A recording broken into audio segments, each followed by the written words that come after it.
Bom dia, pessoal. É uma honra estar aqui hoje ao lado do Rodrigo. Eu estava brincando com ele que hoje os papéis se inverteram, porque quem acompanha o tema do Real Digital já deve ter visto a gente falar sobre o tema, e é sempre o Rodrigo que me faz perguntas. Hoje vai ser ao contrário, sou eu que vou fazer perguntas para ele. Muito obrigada por todo mundo que está aqui. Espero que a gente corresponda às expectativas a respeito do tema. Então, vamos lá. Podem me chamar de Fran, tá? Eu faço parte do Itaú Digital Assets e nos últimos 2 anos eu venho tocando projetos sobre Real Digital lá no banco. O Bacen desde 2021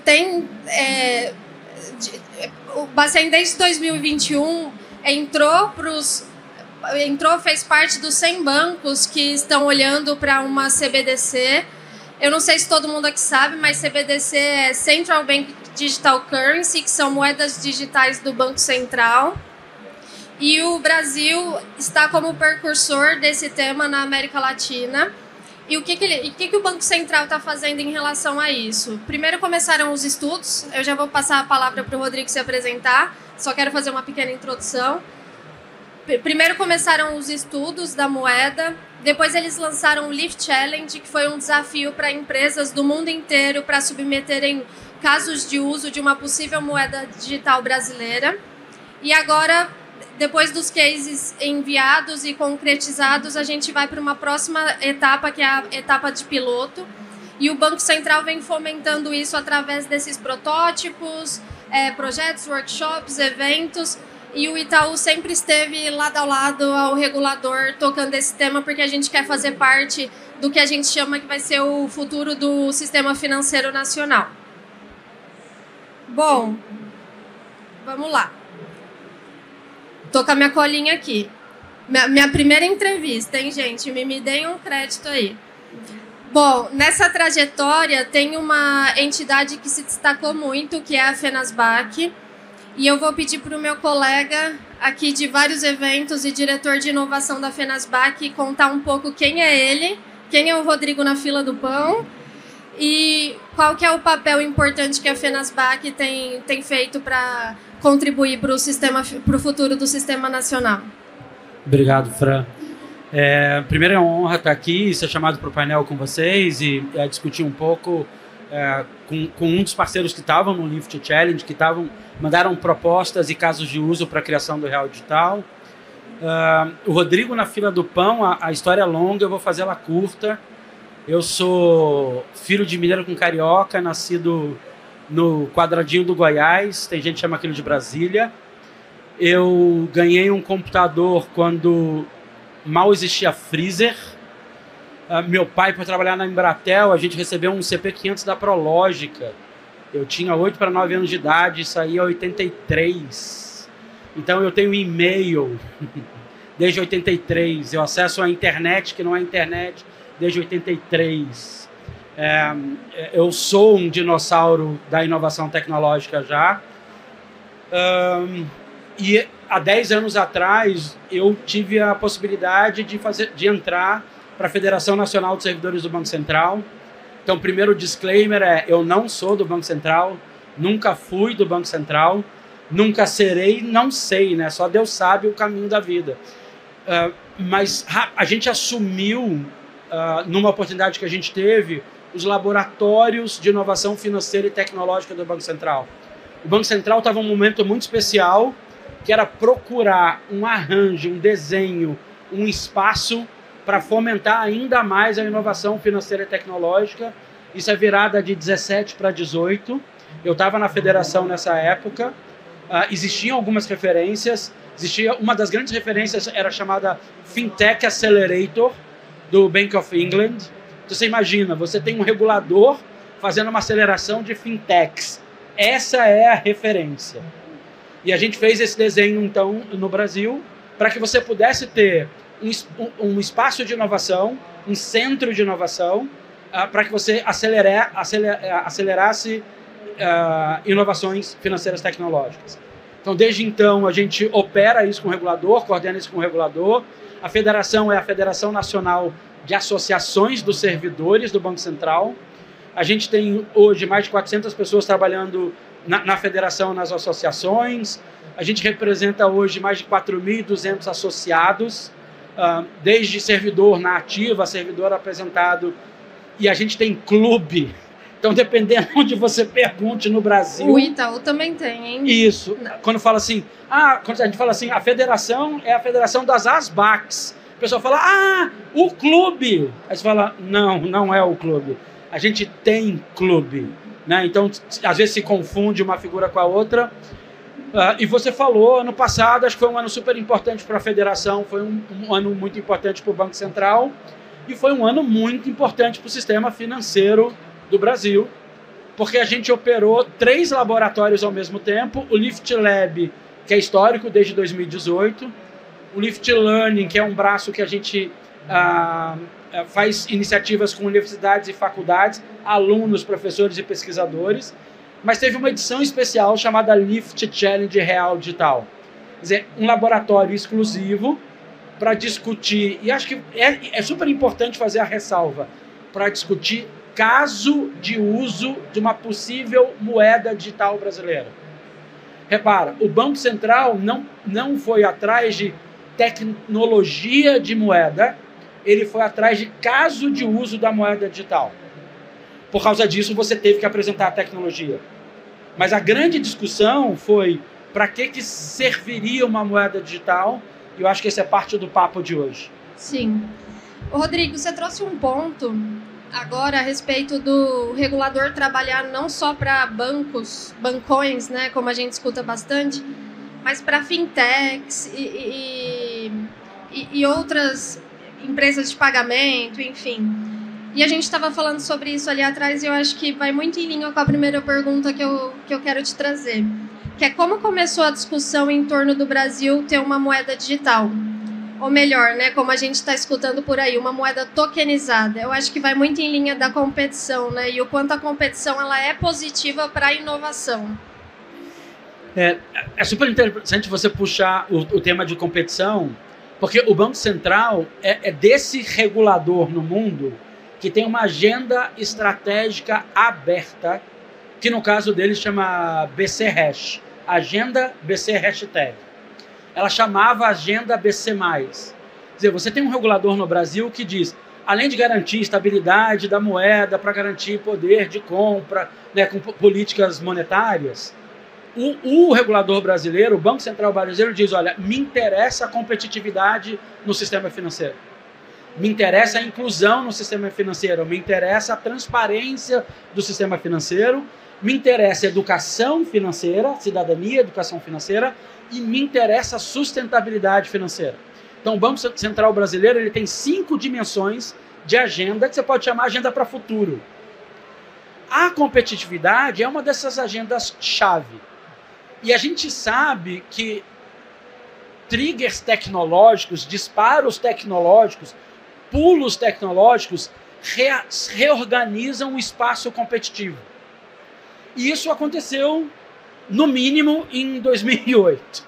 Quer dizer, né, você pode fazer um olhar de 20 anos atrás, quando a gente está falando de STR e SPB no Brasil, eu sei que a tecnologia é muito antiga, mas quando você está falando de boleto, quando você está falando de TED, quando você está falando ali em 12, 13, de rearranjo das cadeias de pagamento de cartão de crédito, de adquirente, de maquininha, de POS, você vê um contínuo de inovação encabeçada ou acelerada ou direcionada pelo regulador brasileiro. A gente tem um regulador inovador e isso é uma das grandes questões de atratividade hoje no famoso mundo cripto no Brasil.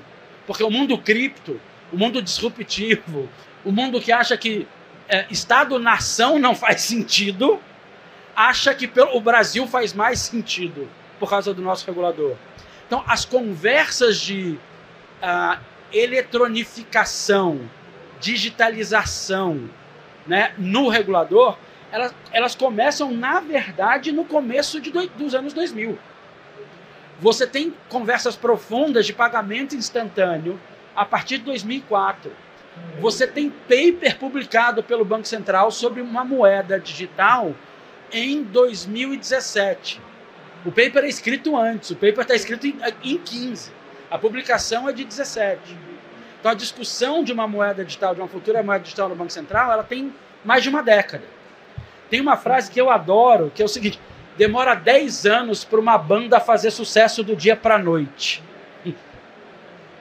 Então você tem 10 anos para do dia para a noite você estar falando de moeda digital. Então, rastrear esses últimos 10 anos e o que o Banco Central, né, e não só o Banco Central, mas os players do mercado estão falando nos últimos 10 anos, acho que é importante para entender por que a gente está aqui hoje. Sim.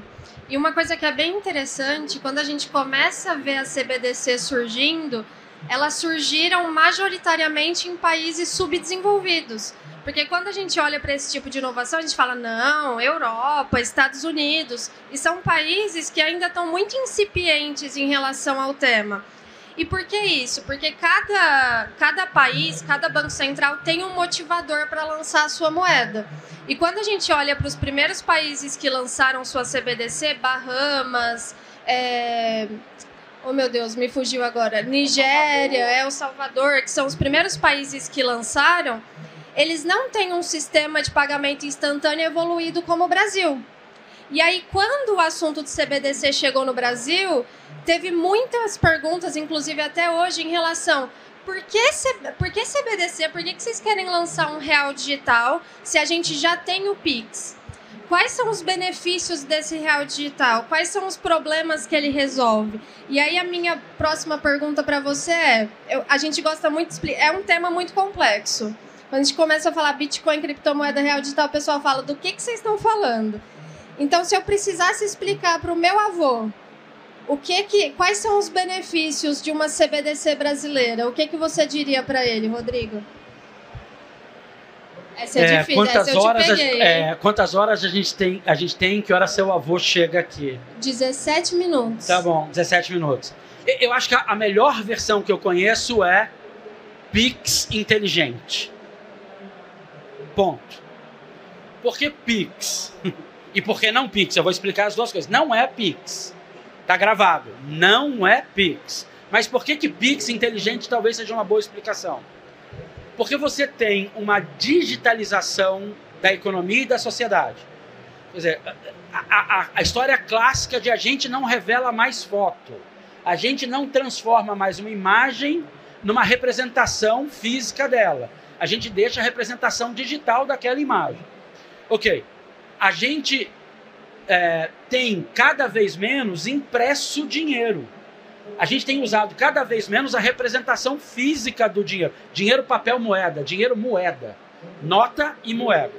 A gente tem usado uma representação eletrônica, digitalizada disso. Então, quando você olha o seu saldo na sua conta, no seu aplicativo, e você faz um pagamento, um TED, um DOC, um investimento, você tem usado uma representação digital daquilo. O Pix tinha resolvido toda a parte que a princípio, a gente gostaria de resolver de uma moeda eletrônica. Ele é instantâneo. Eu passo para você, você recebe na mesma hora. Isso é um problema, a não instantaneidade da transação é um problema econômico gigante. E de confiança, não só, mas um problema de logística, de operação, de modelo de negócio.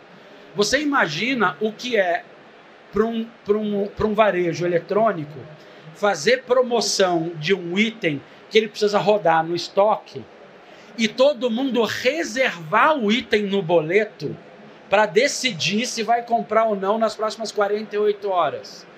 Esse é o comportamento clássico do consumidor.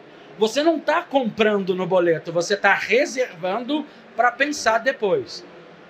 E aí o varejista está com aquele reserva que não garante, né, a instantaneidade do pagamento. Tá, você tem o cartão de crédito, cartão de débito para isso. Você tem algumas barreiras de entrada, as barreiras digitais de entradas, e você tem taxas clássicas desses sistemas que não estavam mais tranquilas do ponto de vista da tecnologia que a gente tinha hoje. Então o Pix resolve a história de instantaneidade. A princípio você não precisa de uma moeda digital. Muitas jurisdições, muitos países estão criando as CBDCs para resolver essa parte, o instantâneo. Muitos estão criando para resolver a integridade do sistema, o nosso STR, fazendo mais de 20 anos. Né? Transação interbancária. A gente, com isso tudo resolvido, faltava uma coisa, que é uma lição de uma moeda criptográfica privada chamada Bitcoin. E depois disso, do que a rede Ethereum trouxe. A ideia de eu poder programar essa transação. A programabilidade desse dinheiro, a inteligência dessa transação eletrônica faltava no nosso sistema. E a inteligência é condicional. Se, então. Repara, o caso clássico mais citado, eu quero comprar o seu carro. Eu transfiro o dinheiro antes de você me passar o DUT, ou você me passa o DUT antes de eu transferir. Travou a negociação. Eu preciso confiar na contraparte. Eu preciso achar o intermediário que eu confie. O intermediário físico. Custa caro, ele tem responsabilidade, ele precisa cobrar pela insegurança agora dele não receber. Quando você transforma isso num contrato inteligente, aonde eu não transfiro o dinheiro para você, eu transfiro para o contrato. Você não transfere a titularidade para mim. Você transfere para o contrato, eu resolvi um monte de coisa no sistema financeiro e econômico de um país. Pegadinha. As duas coisas têm que ser digitais. Senão, não adiantou de nada. Então, o DUT, a representação do título da propriedade tem que ser digitalizada, o token do ativo, o token, né, o asset token, e a moeda tem que estar digitalizada, o real digital, em todas as suas formas. O real digital é um termo guarda-chuva. Tecnicamente, ele tem formas diferentes, mas ele vai servir para a mesma coisa, para eu fazer uma transação inteligente com alguém que eu não preciso mais confiar. Eu confio no contrato, eu confio na transação. Tá certo eu afirmar que o Pix trouxe eficiência para pagamento instantâneo e que o objetivo do Real Digital é trazer eficiência para outros serviços financeiros, como a venda de veículos, venda de imóveis, até o nosso próprio projeto que a gente tocou no desafio do Lift Challenge, o Cross Border? Eu acho que está certíssimo. O que eu acrescentaria é dizer, e serviços financeiros nunca antes imaginados. E aí, talvez, uma dessas ideias seja, eu vou dar o exemplo daqui. O que você acha de no ano que vem pagar R$200 a mais no seu ingresso do Web Summit para garantir que você entra numa fila especial que te bota para dentro em 15 minutos? E se você não entrar em 15 minutos, eles te pagam, não só os 200 de volta, mas te pagam mais 200. Esse serviço é um contrato inteligente que vai reger, baseado, né, numa moeda digital, baseado em IoT, internet das coisas, aonde algum momento vai ter que dizer conta chegar a partir do momento que você está em que distância no seu GPS. Conta ter entrado a partir de que momento? É a leitura do QR Code ou não? Esse é um serviço financeiro. E aí, em cima disso, alguém vai fazer um seguro de atraso, né, de fila de um evento para 20 mil pessoas. Em cima disso, alguém vai fazer um hedge de câmbio para estrangeiro pagar. E em cima disso, em cima disso, em cima disso. Então, a programabilidade de dinheiro, você faz Lego de dinheiro. Tudo é uma pequena peça que se encaixa no anterior. E isso é extremamente revolucionário. Sim. Bom, você falou de Bitcoin, né, lá no começo, polêmico. Não vamos falar de Bitcoin aqui. Pode. Só que tem um fator muito legal que é, estamos utilizando a tecnologia da Bitcoin e estamos utilizando a tecnologia do Ethereum, né, que você trouxe. E muito se fala em relação a isso, porque as pessoas que começaram com as criptomoedas lá atrás valorizam muito a descentralização. Como que o Banco Central, o regulador, que é centralizado, está lidando com esse desafio de trabalhar com esse tema descentralizado? É agora que eu finjo o ataque cardíaco e saio da conversa. Se eu não fiz o disclaimer que eu acho que eu não fiz, eu vou fazer agora. Tudo que eu falo é opinião minha. Não é da Federação de Servidores do Banco Central, muito menos do Banco Central. Idem aqui, hein? Idem aqui. Ótimo. A gente, como sociedade, está tentando resolver um problema essencial chamado confiança entre partes que não se conhecem.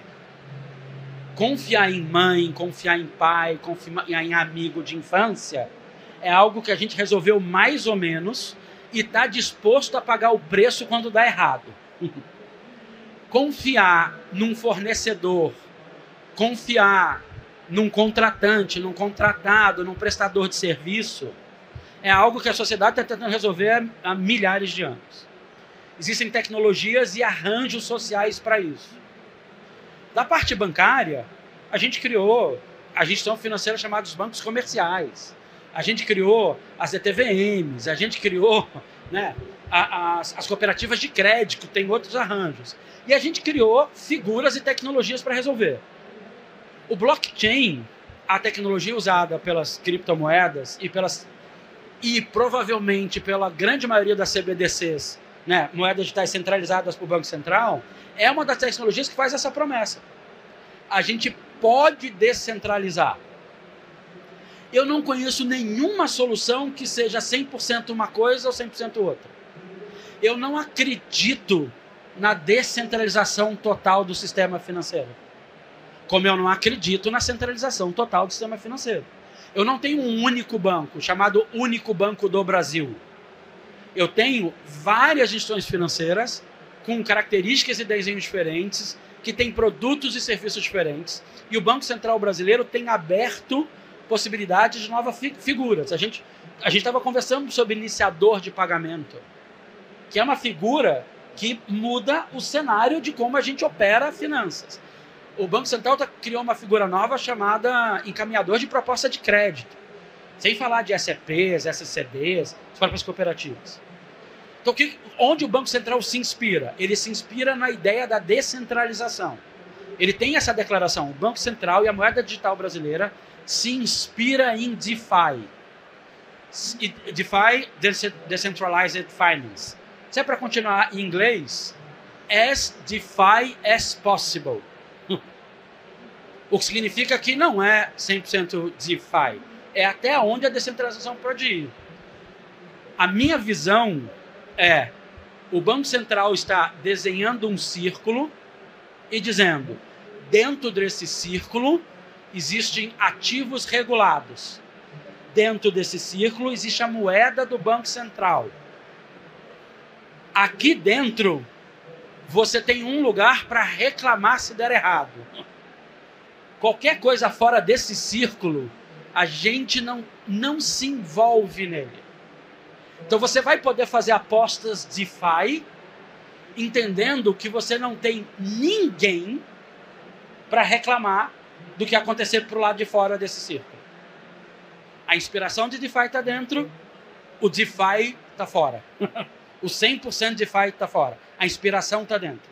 Contrato, know your transaction e não necessariamente know your customer. Account abstraction está sendo conversado dentro do Banco Central para os mais aficionados, né? Então, a gente está conversando coisas extremamente avançadas, mas assim, eu não posso ter uma carteira que opera ativos regulados e ativos não regulados e deixar você trazer um ativo não regulado que eu não sei a origem dele para um espaço regulado. ZK Proof, tudo que vocês, né, entendem hoje de ponta está sendo discutido aqui dentro desse círculo de ativos regulados de uma moeda de Banco Central. Eu até dei um sorrisinho aqui porque é muito gratificante fazer parte disso. Porque quando eu escutava, antes de eu terminar a faculdade, quando eu escutava Banco Central e Fenasbac, enfim, eu falava, gente, deve ser tão quadrado isso. E aqui a opinião da Fran, hein? Pelo amor de Deus. E aí, quando eu comecei a entrar nesse mundo, eu vi o benefício que é a gente conseguir co-criar coisas junto com o Banco Central.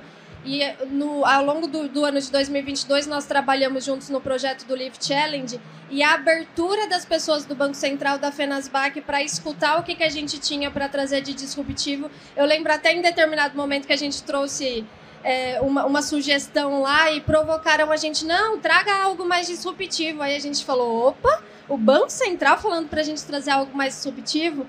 E aí eu queria que você falasse rapidamente o que você vê de benefício do regulador tão próximo das fintechs, dos bancos, e o que vocês tiveram de aprendizado nesse tempo que a gente trabalhou juntos? Não a gente, Itaú e Banco Central, mas todas as empresas do ecossistema. Não. O bacana é lembrar para todo mundo que no ecossistema Lift a gente está chegando a 100 projetos desde 2018. O Itaú teve um projeto importante agora no Lift Challenge, como existiam projetos de CPF de verdade, a pessoa não tinha CNPJ. Então, a gente teve projeto de pessoa física que não tinha CNPJ. Projetos super bacanas que foram acelerados e desenvolvidos nesse ecossistema. Acho que o ecossistema Lift ele tem algumas variações, mas essencialmente, do ponto de vista do regulador, é aprender com a iniciativa privada e com o que ele mesmo tem chamado de o lado criativo. Porque o Banco Central tem dito isso, o Fábio Araújo fala muito isso, que é o líder e coordenador do Real Digital, ele fala, não é papel do regulador ser criativo, mas é papel do regulador estimular a criatividade, discutir a inovação e ajudar a aprofundar esses novos desenhos. Porque é extremamente frustrante do ponto de vista do inovador, do empreendedor, da instituição financeira, investir num caminho, num modelo de negócio que vai demorar 2, 3 anos para ficar maduro, para ter um produto, para na hora que ele lançar, o regulador falar, não entendi, não sei se impacta positivo ou negativamente para a sociedade, é melhor eu pedir para você suspender. E essa é a posição correta de um regulador. Se um regulador vê um produto, né, um modelo novo, que ele não sabe se vai quebrar, né, a parte da sociedade, as pessoas, tirar dinheiro das pessoas, ou não, ele tem que proteger os 210 milhões de brasileiros. Então, esse caminho de aprendizado, o Lift Lab, o Lift Challenge, o Lift Learning, tem servido para isso. Para você mandar um projeto. Enquanto você falava, Fran, eu estava lembrando de um projeto. Eu não vou dar nome, porque não precisa. Mas o projeto era mais ou menos assim. A gente vai tokenizar o Pix. Não pode. Tá, e depois que a gente tokenizar, então a gente vai ter um token de Pix. Aí a gente vai usar ele para fazer câmbio. Isso, não pode. Ok. E a gente vai usar o câmbio com stablecoin de moeda americana, europeia. Isso, não pode. E aí vai usar em iniciativas de DeFi. Isso, também não pode. Aí vai trazer de volta, vai trocar de novo por Pix e vai deixar a pessoa sacar. Isso, não pode, entra o projeto. Porque não pode que define um projeto que entra ou não. É essa brincadeira do regulador, fala assim, dá para ser um pouco mais inovador, dá para trazer coisas que eu não estou pronto, não tem regulação para isso, mas que você, na sua opinião, seja importante para a população brasileira, traz e a gente vai discutir. Que tecnologia, e aí como é que essa tecnologia habilita o princípio da regulação? Eu consigo fazer Know Your Customer? Consigo. Eu consigo garantir, eu consigo fazer AML? Consigo. Eu consigo garantir rastreabilidade de onde veio esse fundo? Consigo. Eu consigo provar que esse token do lado de lá tem reserva de verdade, ele representa um outro ativo e esse ativo consigo. Se você me prova que eu consigo fazer tudo isso, o regulador está pronto para mudar a regulação. Deixa eu fazer uma rapidinho, eu sei que a gente está no limite do tempo. E depois tem uma última. Lembra, hein? o regulador não pode, nesse exato momento, emitir uma moeda eletrônica. Ele está mudando a regulação. Ele pode imprimir papel, ele pode cunhar moeda. Como a moeda eletrônica é bom para o Brasil, a regulação vai mudar para que ele possa apertar um Enter. Eu adoro falar isso. Adoro essa imagem de alguém apertando um Enter e fazer moeda. A regulação está mudando para isso, toda a regulação vai mudar desde que seja bom para toda a sociedade e não para pequenos grupos da sociedade. Bom, a Raquel deixou eu fazer uma última pergunta aqui. Obrigado, Raquel. Eu tenho certeza que está todo mundo aqui para saber. O Banco Central, a Fenasbac, estudaram por muito tempo lançar um real digital. A gente teve a segunda etapa, que foi o Lift Challenge, que a gente falou bastante. E agora a gente vai para uma terceira etapa, que é o piloto do real digital. E aí eu quero saber o que vocês estão esperando desse piloto e o que a gente, como sociedade, pode esperar desse piloto do real digital. Talvez a pergunta mais importante para o final. Nesse exato momento, o caminho de inovação da criação da moeda do real digital, ele continua. O Lift Challenge acabou. O que você tem é um piloto. As chamadas para os projetos do piloto estão abertas. Toda instituição regulada pelo Banco Central que tem acesso ao RSFN pode mandar um projeto. E o projeto não precisa ser individual. Então, toda a instituição que está habilitada para mandar o projeto pode dizer, sou eu que estou mandando, a responsabilidade é minha, mas eu tenho um consórcio de empresas aqui, outras figuras de mercado financeiro, bancário, outras figuras de mercado do espaço tecnológico que estão comigo no projeto que eu estou mandando. Primeira expansão. Segundo, para que a gente está fazendo esse piloto? Depois de você estudar 9 casos de uso extremamente interessantes, de remessas de uma moeda digital Brasil-Colômbia, de uso de armário inteligente, de criação de crédito para pequeno agricultor brasileiro, né? Depois de você estimular os casos de uso, você entendeu que você precisa criar uma infraestrutura básica, baseado numa blockchain que já foi escolhida, Hyperledger, Bezo, que garanta segurança e privacidade para todos que usem essa rede. Instituições financeiras e o cidadão. Então, é isso que a gente vai fazer no próximo 6 meses, 10 meses, 12 meses, 18 meses. Garantir que a gente crie essa infraestrutura que garanta segurança e privacidade. Você quer uma rede que não possa ser atacada, é uma rede privada, né, como as redes de Banco Central devem ser, aberto à discussão depois do painel, né, é uma rede privada, mas que você tem que garantir segurança e privacidade. Então, quando eu fizer, o caso de uso é um cidadão comprando um título do Tesouro Público de outro cidadão.